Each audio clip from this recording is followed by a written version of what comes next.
El programa de les festes de Senals a Valls queda configurat per 525 activitats organitzades per 11 comissions participatives. Des de l'Ajuntament destaquen el treball intens que s'ha realitzat durant 6 mesos. Conscients que la pandèmia segueix, asseguren que seran unes festes segures. L'esforç que han fet es tradueix quan veureu el programa general que avui us presentem.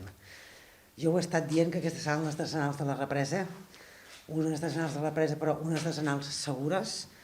No podem oblidar que sí que estem millor, però encara estem en pandèmia.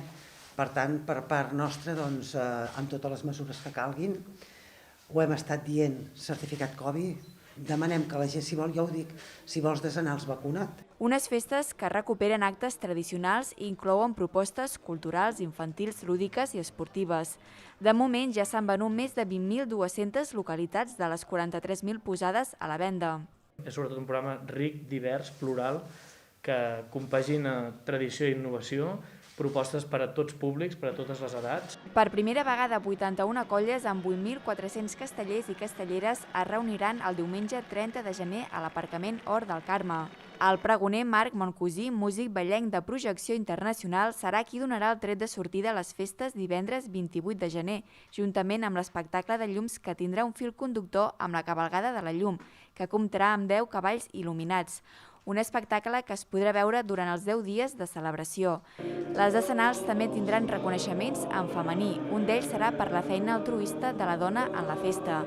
Aquest nou reconeixement Candela d'Escenària serà pel col·lectiu de dones que tenen cura del Cambril i la capella de la Mare de Déu de la Candela a l'església de Sant Joan.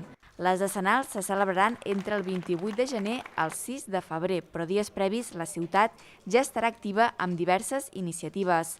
Els abonaments i entrades per a les activitats familiars i pels nous espectacles es podran comprar a partir del 7 de gener. Les localitats reservades per a persones amb diversitat funcional estaran activades fins al 18 de desembre.